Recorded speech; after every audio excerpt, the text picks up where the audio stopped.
The grand Carter house stood tall at the edge of the small town, shining with lights and laughter that did not belong to the people who worked inside. Maria was one of them, a maid who cleaned every corner of that house from sunrise till night. She was quiet, polite, and never answered back. Everyone saw her as just another worker. No one knew the dreams she carried in her heart. Maria used to love music when she was young. She learned piano in a small school. Her teacher said she had a gift, a rare touch, but when her father got sick, she had to leave her studies and work to feed her family. Her dream of becoming a pianist was buried quietly, and she never spoke of it again. But every time she cleaned the Carter family's big white piano, she felt a small pain inside her chest. She ran her fingers gently across the keys when no one was looking, sometimes just to remember how it felt that evening. The Carters were throwing one of their grand parties. The halls were filled with the sound of laughter, the smell of perfume, and the clinking of wine glasses. Men in suits and women in shining gowns filled the place. Maria moved quietly through them, holding trays, serving drinks, and pretending she didn't exist. That was how she survived. Unseen, unnoticed, safe. Olivia Carter, the teenage daughter of the house, was sitting near the piano, showing off her skills to her friends. She had been taking expensive lessons for months, but her fingers stumbled and the music came out uneven. Her friends giggled politely. Olivia turned red with embarrassment. She saw Maria standing nearby with a tray, and a cruel smile formed on her lips.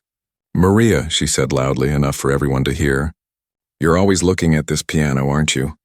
Why don't you play something for us?" The laughter stopped. The guests turned to look at Maria. Surprised and amused, Maria froze where she stood. Her heart started to beat faster. She could tell it was a joke, not an invitation. They wanted to laugh at her, not listen to her. But when Mrs. Carter added, "Yes, let's see what our maid can do," the humiliation felt complete. Everyone was waiting, some whispering, others smirking. Maria placed her tray on the side table and wiped her shaking hands on her apron. She thought about saying no, but something in her heart refused to let her walk away. She slowly walked to the piano, feeling every pair of eyes on her back. Her shoes made soft sounds on the marble floor. She sat down carefully, her hands trembling. She lifted the cover, and for a moment she just stared at the keys. The memories came rushing back, her teacher's voice, her father's smile. The afternoon spent practicing in a small room with cracked walls. The laughter behind her faded. She took a deep breath and touched the keys. The first note was soft, pure, and perfect. It cut through the noise like light breaking through clouds. The room went completely still. Maria began to play and her fear melted away. Her hands moved with a grace that surprised even her. Each note carried her feelings, her struggles, her years of silence. It was not just music, it was her heart speaking. The guests forgot to whisper. Olivia's smile disappeared. Even Mrs. Carter sat frozen in her chair. Maria played a sad but beautiful melody, one she used to play for her father when he was ill. Her eyes filled with tears as the notes filled the air. For those few minutes she was not a maid, not a servant, but an artist. When she stopped, the sound of the last note lingered in the room. No one spoke. The silence was heavy. Then someone began to clap, and the applause spread like fire. People stood up, some with tears in their eyes. Maria looked around in shock. She had expected laughter, but all she saw was awe. She stood up slowly and bowed. Her hands were still shaking. "Thank you," she whispered and walked toward the kitchen, trying to hide the tears running down her cheeks. As she left, a man sitting near the corner leaned forward. He was Mr. Graham, a well-known music director. He turned to Mrs. Carter and said softly, "That woman has the touch of a true pianist." But Maria did not hear him. She was already back in the kitchen, her heart racing. She felt alive again for the first time in years, not because of the applause, but because her music had finally spoken for her that night. She cried quietly in her small room behind the house. The world had laughed at her, but her music had made them silent. For Maria, that silence was the most beautiful sound she had ever heard. The next morning, the Carter mansion was still quiet, but whispers from last night had already begun spreading through the town.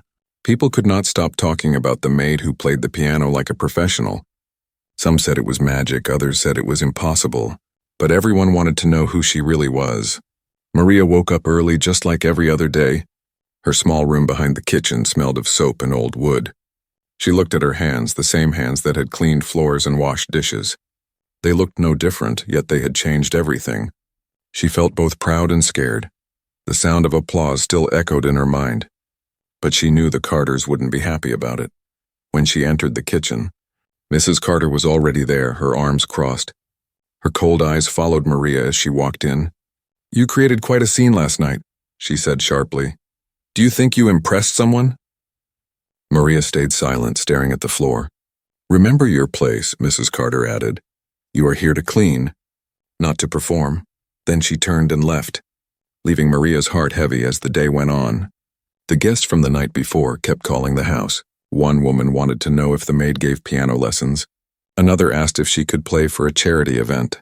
Even the mayor's wife sent a message saying she wanted to meet Maria. Olivia Carter overheard it all and grew jealous. Her embarrassment from last night burned like fire. "That maid humiliated me," she whispered to her friends. "She made me look like a fool." But not everyone in the house was angry. Mr. Carter, who usually ignored the staff, quietly asked Maria where she had learned to play. She told him about her childhood, her father, and how she used to practice every evening before life became too hard. He nodded slowly and said, "You have a gift. Don't let anyone tell you otherwise." It was the first kind word she had heard in years. That evening, Maria was polishing silverware when she heard someone calling her name. She turned to see the same man from the night before, Mr. Graham, the music director. He had returned with a gentle smile. "I hope I'm not disturbing you," he said kindly. Mrs. Carter, who had just entered the hall, looked annoyed but didn't dare stop him. He continued, "I came to ask about your music, Miss Maria. I haven't heard someone play like that in a very long time." Maria froze, unsure how to respond. "I'm not a pianist." "Sir," she said softly, "I'm just a maid." Mr. Graham shook his head. "No, you are an artist who has forgotten her stage." He placed a card on the table. "I run a small music academy in the city. If you ever wish to play again, come find me." Then he left, leaving everyone in silence. When he was gone, Mrs. Carter's anger exploded. "You are not to contact that man," she hissed.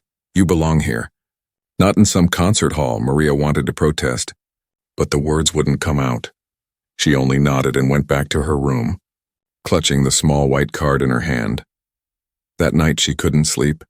She looked out the window at the town lights below and thought about her father's words years ago. "Your music will take you places, Maria, just don't stop playing." Tears filled her eyes. She wanted to believe that, but fear held her back. What if the Carters fired her? Where would she go? She had no savings, no family left, only that card, a small piece of hope. The next morning, something unexpected happened. While Maria was sweeping the front hall, a car stopped outside. Reporters stepped out with cameras and microphones. They wanted to meet the Maid pianist. The Carter family panicked. Olivia ran upstairs crying. Mrs. Carter tried to send them away, but the reporters insisted. "The town is talking about her," one of them said. "People want to hear her play again." Maria stood near the door, frozen. She could feel everyone staring at her again, but this time it wasn't laughter. It was respect. Mrs. Carter finally spoke through gritted teeth. "Fine, play something for them. Then maybe they'll leave." Maria sat at the piano once more, her fingers trembling, but when she touched the keys, all fear disappeared. The music flowed again. Stronger and more confident than before, the cameras recorded every moment, capturing the maid who played like a star. When she finished, the reporters clapped, and one of them said, "Miss Maria, people will never forget this performance." Maria smiled faintly, still not believing what was happening. That day, her life began to change. But she didn't know it yet. Outside the Carter mansion, the world had just discovered her, and no one, not even the Carters, could hide her talent anymore. The next morning, Maria woke up to a quiet house, but the air felt heavier than usual. Whispers of last night's performance had reached even the staff quarters. The cooks and gardeners exchanged glances and murmured quietly. They had all seen her play, and no one could stop talking about it. Maria felt a mix of pride and nervousness. Her secret, long buried under years of cleaning and serving, was now out in the open. She moved through her chores slowly, each step feeling different. Every sweeping motion, every dish she washed seemed lighter, almost like her body knew something new was happening. Even the air smelled sharper, fresher, like the house itself had noticed the change.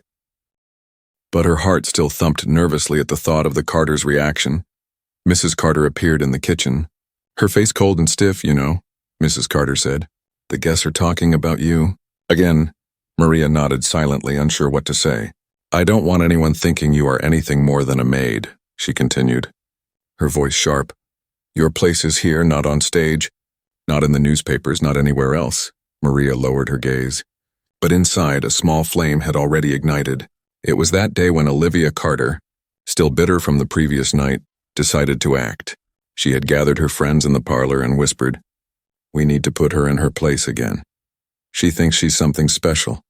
Let's make sure everyone remembers she's just a maid." They laughed softly, plotting some way to embarrass Maria once more. But Maria, busy in the kitchen, heard none of it. Then came a knock on the door, soft but firm. Maria turned and saw Mr. Graham standing outside, the music director who had been so impressed by her talent. "I hope I'm not disturbing you," he said politely, holding a small envelope. "I wanted to invite you to the City Academy, to come and study again if you wish." Maria's hand shook. The envelope felt heavy with possibility. I can't," she said softly. "I have work here. I am just a maid." "I don't have money or time," Mr. Graham smiled kindly. "You don't have to worry about money, and I'll help you find time. Your talent deserves more than hiding." "Miss Maria," Maria looked down unsure. The thought of leaving the only life she knew terrified her. Yet the idea of music, real music, excited her like never before throughout the day. The Carters and their guests whispered, trying to figure out if Maria would accept the offer. Olivia's jealousy grew, and she decided to act before Maria could leave. During lunch, she called out loudly, "Maria, why don't you show us another little piece?" The room fell silent again, guests curious, some smiling politely, some waiting for a mistake. Maria walked to the piano slowly. Each step steady this time. She felt the tension, but she no longer felt fear. Her fingers hovered over the keys, then began to move. A melody more powerful than last night flowed out. Each note told a story of years lost, dreams abandoned, and hope rediscovered. Her music filled the room, capturing everyone's attention. Even Olivia's friends were silent, watching Maria with wide eyes when the last note faded. The room erupted into applause, real this time, not forced. Guests whispered to each other, some teary, some amazed. Mrs. Carter scowled but could not hide her surprise. Olivia glared, her jealousy burning hotter than ever.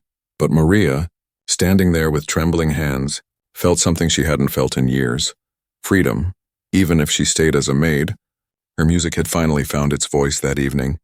Maria returned to her small room behind the kitchen, holding the envelope from Mr. Graham. She sat by the window and looked at the city lights in the distance. Her heart raced with possibilities. Could she leave this life behind? Could she take a chance on music again? For the first time in a long time, she smiled. Not a timid smile, but a hopeful one. She opened the envelope slowly. Inside was a letter welcoming her, explaining how she could start lessons, and a note from Mr. Graham encouraging her to trust herself. Maria clutched the letter to her chest. Feeling the weight of years lift slightly for the first time, she realized that life could be more than cleaning and serving. It could be music, applause, and dreams finally coming true and somewhere deep inside. Maria knew that her life was about to change forever, not because the Carters allowed it, not because anyone else decided, but because she had found the courage to play, even when no one expected her to. Maria kept the letter hidden under her pillow for 2 nights. She would take it out every evening, read it under the soft light of her small lamp, and then tuck it away again like it was a piece of her soul she wasn't ready to show the world. The idea of leaving the Carter house, even for something as beautiful as music, still scared her. Where would she go? What if she failed? What if she embarrassed herself in front of real students who had never scrubbed floors or washed windows? But something had changed inside her since that first note. It was Olivia who noticed first. "She walks like she's important now," she muttered to her friend. "Like she's above us." The bitterness in her voice was sharp. She couldn't stand the way guests now asked about the maid who plays piano, or how her parents suddenly spoke to Maria with forced politeness. Olivia wasn't used to being forgotten in her own home, and Maria had become a problem she needed to fix. Maria didn't hear the gossip. She was too busy with her plan. She had decided to write back to Mr. Graham, but not to accept fully. Not yet. She asked him a question instead. Could I come for small lessons after my work is done? The reply came the next day, short and kind. "Yes. I will wait for you every Sunday evening." So, without telling anyone, Maria began her double life every Sunday. She finished her chores early, changed into a plain gray coat, and slipped out through the back door just before sunset. She would walk across town, holding her shoes in her hands until the dirt road turned to pavement. Then she would put them on and walk the rest of the way like someone chasing a secret. Mr. Graham's academy wasn't large, but it was filled with warmth. Pianos, violins, soft music in the air, and people who looked at her not as a maid but as someone who belonged. At first she was shy. She stumbled over the keys, forgot how to read some notes, but Mr. Graham was patient. He reminded her of her old teacher, gentle but firm. "You are not starting over," he told her once. "You are remembering who you were." And he was right. Slowly, week by week. Her hands moved faster, her confidence grew. She started smiling again. Not just polite servant smiles, but real, glowing ones that reached her eyes. But secrets don't stay hidden forever. One rainy Sunday, Olivia followed her. She had noticed Maria slipping out with a mysterious glow on her face, and her curiosity had grown into suspicion. Olivia borrowed a driver's coat and took her mother's spare car. She followed Maria across town, staying just far enough behind. When she saw her enter the old music academy, her jaw tightened. She parked outside and waited. After an hour, the lights from inside the academy dimmed. Maria stepped out, her face bright, her eyes full of peace. She walked like she belonged to the stars. Not the Carter kitchen. The next day, Olivia didn't say anything. Not yet. Instead, she made a plan. If Maria wanted to play music, then she would play it where it hurt the most. A week later, on a sunny afternoon, the Carters hosted a garden party. A few rich neighbors were invited, some teachers, even the mayor. Olivia sat at the piano and played her usual simple pieces, then stood up and clapped her hands. "We have a very special guest today," she said loudly. "Someone who's been taking music lessons in secret." The crowd leaned in, curious. Maria froze in the doorway, a tray of drinks in her hands. Her heart sank. She knew this wasn't kindness. It was a trap, Maria, Olivia said sweetly. "Come show everyone what you've been learning." Everyone turned to look, some curious, some confused. Mr. Carter raised an eyebrow. Mrs. Carter frowned. Maria's hands shook, her feet frozen. But then she saw someone in the back, Mr. Graham. Standing quietly, watching, his eyes said, "You've done this before. You can do it again." So Maria stepped forward. Slowly, her apron still on, her fingers cold, she sat at the piano, closed her eyes and began to play. And with the first note, the trap Olivia set fell apart. The first note spilled into the garden like a breath of wind before a storm. Soft and slow, but powerful enough to hush every whisper. Maria sat at the piano in her apron, hair tied back, hands trembling but steady. Her eyes stayed closed as if the world around her didn't exist anymore. Olivia had wanted her to freeze, to panic, to fail in front of the mayor, the guests, and especially the Carters. But Maria didn't freeze. Instead, she played. The melody she chose wasn't grand or dramatic. It was soft, like a lullaby sung by someone who had cried too many nights in silence. It told stories of long hours cleaning marble floors, of the taste of cold leftovers in the dark kitchen, of dreams once crushed and quietly kept alive. Her fingers danced across the keys as if they had waited years to be heard. The guests stared stunned. Some tilted their heads, eyes blinking back emotion. Even the mayor, a man used to speeches and ceremonies, leaned forward in his chair. The laughter Olivia expected never came. There was only stillness and Maria's music. Mrs. Carter's smile cracked for the first time. She had spent her life teaching people their place, reminding them with her voice and her rules, but this sound, this raw, beautiful sound, could not be ordered or silenced. Mr. Carter looked at his wife, then at Maria, and then at Mr. Graham, who stood in the back, arms crossed, pride in his eyes. When Maria finally lifted her hands and the last note faded, the garden remained quiet for a heartbeat. Then, as if a spell broke and the applause came, not polite or forced, but real deep clapping that grew louder and louder. People stood from their seats, some wiping their eyes, others smiling as if they had witnessed something holy. Maria stood slowly and backed away from the piano, her head bowed. She didn't smile, didn't speak. She simply walked toward the house, the tray still waiting on the side table. But before she could disappear inside, Mr. Graham raised his voice. "Maria," he said clearly, "I would like to make an announcement." All heads turned. Maria froze. Olivia's smile returned, thinking maybe something embarrassing was about to be said after all. Mr. Graham walked to the piano and placed one hand gently on it. "This instrument," he said, "has been here in this house longer than most of us. It's been decoration, furniture, a showpiece." He paused and looked at Maria. "Until today," he faced the guests and continued, "this young woman has talent beyond measure. I have invited her to study at my academy, and I now invite this town to support her, not as a servant but as the artist she truly is." Gasps echoed through the garden. Mr. Carter didn't speak, his jaw tight. Mrs. Carter's hands clenched in her lap. Olivia's face turned pale, but the guests? They clapped again, harder this time. A few walked toward Maria to shake her hand, one woman said. "I'd pay to see her in concert," another added. "She's better than half the professionals I've heard." Maria felt dizzy. She didn't know what to say or do. The walls she had lived behind were breaking. But the light outside still scared her. Later that evening, after the guests had gone and silence returned to the halls, Mrs. Carter called Maria into the study. She stood behind a large desk, looking down at Maria with a face like stone. "You think you're a star now?" she asked coldly. "You think applause means you're more than a maid?" Maria didn't answer. She stood straight, holding nothing in her hands for the first time. Mrs. Carter's voice turned colder. "If you leave this house, you lose your job, your room, your safety. Is that what you want?" Maria's throat was dry, but her voice didn't shake. "I don't want to leave," she said slowly. "But I won't stop playing." Mrs. Carter stared at her, lips pressed thin. Then she turned away and said, "We'll see how long that lasts." Maria walked out of the study with her heart pounding, but she didn't cry. In the past, fear would have made her run back to her room, but now, she walked taller because something inside her had changed.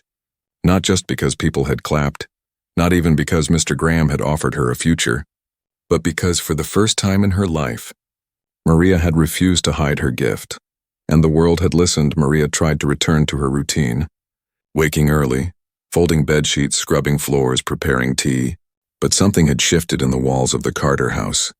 It wasn't just the applause from the garden party or the looks the guests gave her. It was the silence that followed, thick and heavy like a storm waiting to strike. Mrs. Carter stopped speaking to her completely. She didn't scold, didn't shout. She just watched, cold, quiet, and calculating. It was the kind of silence Maria had learned to fear, the kind that meant someone was planning something behind closed doors. And she was right one morning. Maria entered the laundry room and found all the uniforms scattered on the floor. Bleach poured across them, towels soaked and ruined. Her eyes widened. It wasn't a mistake, it was sabotage, and later, she found her piano sheet music missing from her drawer, the pages torn and stuffed into the fireplace. And when she went to polish the piano, she found its lid locked with a small chain, the key missing. None of the other staff said a word. Some looked at her with pity, others with fear. Olivia, on the other hand, smiled more than usual. Her cruel joy was quiet, but it danced in her eyes every time Maria walked past. Maria said nothing. She picked up the destroyed uniforms, cleaned the mess, rewrote her music by hand from memory, and returned to Mr. Graham's academy the following Sunday with tired eyes but steady hands. "I'm sorry I couldn't practice," she whispered, showing him her fingers. Cut and bandaged from extra work, Mr. Graham simply smiled. "Pain doesn't block music, Maria. It teaches it to speak louder," and he was right. Her next lesson was filled with raw emotion. Her playing was no longer polished or shy. It was alive. But back at the Carter house, Mrs. Carter was preparing her final move. She made a call to a private agency that handled domestic staff. "We're replacing the current maid," she said curtly. "Send someone by the end of the week." Her plan was simple. Remove Maria before she could leave on her own terms, before she could take pride in herself, before she could walk away with dignity. That Friday evening, a letter arrived for Maria. It was from a local newspaper. They had heard about her garden performance and wanted to interview her for a Sunday column titled, "Hidden Stars of the Town." Maria clutched the letter, her fingers trembling. It wasn't just a story. It was proof that her voice mattered. The people remembered her. She wanted to cry, but didn't that night. She heard a knock on her small door. When she opened it, she found one of the younger maids holding a paper, whispering, "You didn't hear it from me, but you're being replaced by Monday." Maria's chest tightened. "They're firing me." The girl nodded. "They want you gone before the interview gets printed." Maria stood still for a long time after she closed the door. Her eyes moved to the small dresser by her bed, where Mr. Graham's letter and the Music Academy card still rested. She had two choices: pack up quietly and leave in shame, or rise up one final time. The next morning, Maria dressed early. She tied her hair back neatly, wore her cleanest apron, and walked to the piano in the front hall. The lock was still there, but instead of panicking, she turned around, marched into Mr. Carter's office, and knocked firmly. He looked up surprised. Yes? Maria held out the newspaper letter and said, "They want to write about the maid who plays piano." Her voice didn't shake this time. "But I need the piano to speak." Mr. Carter took the letter and read it silently. His expression softened. He picked up his phone, made a quick call, and within minutes, the piano was unlocked. Maria sat down once more. Guests arriving for brunch watched her curiously. She played a new piece, one she had written herself. Every note told a truth, not just about her dreams, but about the walls she had lived behind, the hands that hurt her, the kindness of strangers, and the strength it took to keep going. People began to gather near the hall, the sound drawing them in, and when she finished, the silence before the applause felt like a gift. Mrs. Carter entered just in time to hear the final note, her lips pressed tightly together, eyes narrow, but this time she said nothing. Maria stood up, bowed slightly, and whispered to herself, "I won't be quiet again." She returned to her room, packed her bag slowly, and before leaving, pinned a note on her pillow. "I was never just the maid. I was the music in this house, even when no one heard it." The newspaper hit the stands on Sunday morning. It sat in folded stacks outside shops and cafes, carried under arms and tossed onto breakfast tables. But right there on the front page of the local lives section was a photo of Maria at the piano. Eyes closed, fingers flying, and the headline read, "The Maid with Golden Hands." Maria didn't know. She was sweeping the kitchen floor when the first phone call came. Mrs. Carter answered with her usual coldness, but her expression changed the moment she heard the words. "Yes, we're calling about Maria. We'd like her to perform at the cultural event next Friday." By the third call, Olivia came rushing down the stairs with her phone in hand. "She's gone viral," she said sharply. "People are posting her on social media. Her video is everywhere." Maria was in the garden hanging laundry when the butler handed her the paper. "You should see this," he whispered. She opened it slowly, her heart pounding. And then she saw it, her name, her photo, her story. They had written about how a maid from a quiet home had stunned guests at a garden party, how her music made people cry, and how talent could live in silence for years until one brave note changed everything. Maria sat down on a bench, the paper trembling in her hands. She didn't cry, she just stared and stared. Like she was meeting herself for the first time. Inside the house, chaos had begun. Mrs. Carter was furious. "We've been made fools," she snapped. "People think we're villains in some poor girl's fairy tale." Mr. Carter stayed quiet. He was reading the same article, but instead of anger, something close to guilt crossed his face. Later that afternoon, a black car rolled into the driveway. A well-dressed man stepped out. He was from a music foundation in the city. "We'd like to offer Maria a full scholarship," he said to the Carters, "and a chance to play at the New Year's concert. It will be broadcast across the region." Mrs. Carter's face went pale. "She's under contract here," she said quickly. "She's our employee." The man shook his head. "She's free to go if she chooses." They called Maria into the room. She walked in quietly, her hands folded. The man smiled at her warmly. "Miss Maria, the world is listening now. Would you like to play for them?" Maria looked at the Carters, then at the man, then at the butler who gave her the paper, and finally at her own hands. "Yes," she whispered, then louder. "Yes, I would."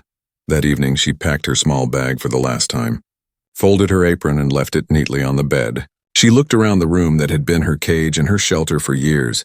She touched the windowsill one last time, then walked out the back door. Mr. Graham was waiting for her outside in his car. He stood beside the open door, smiling. "Ready?" Maria nodded. Her heart raced, not with fear, but with something new. Freedom, as they drove down the hill. She looked back at the Carter mansion. The lights glowed behind the windows, but they no longer looked golden. They looked cold and small. In the city, everything was different. People knew her name, they asked her questions, treated her with kindness. One little girl even brought her flowers and said, "When I grow up, I want to play piano like you." Maria practiced every day. The Music Foundation gave her a room, meals, a piano, and most of all, time. Time to be who she was always meant to be. She didn't care about fame. She didn't care about the interviews or the online views. She only cared about playing, about making music that healed people the way it had healed her. And when she stepped on the stage that New Year's night, in a hall filled with lights, cameras, and thousands of people watching, she wasn't nervous. She was ready. She sat at the grand piano in a soft blue dress, her hair tied simply, just like always. The crowd quieted. The host introduced her, and Maria began to play. This time the story wasn't about a maid or a mansion. It was about a woman who had been forgotten, and who had reminded the world, through her music, that brilliance doesn't care about where you come from. It lives in silence, waits in shadows, and when the time is right, it sings. New Year's night arrived like a slow heartbeat across the city. The concert hall was glowing with warm light, cameras set in every corner.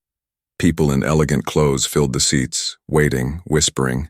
Some had heard the viral story. Others had come just to see the girl who rose from cleaning floors to center stage. Backstage, Maria sat alone on a small wooden bench. Her hands rested on her lap, her heart calm. She wasn't nervous, not anymore. She had faced silence, humiliation, sabotage. She had walked through storms inside quiet hallways, and now she had only one thing left to do. She looked down at her fingers, the same ones that had once carried trays and scrubbed tiles.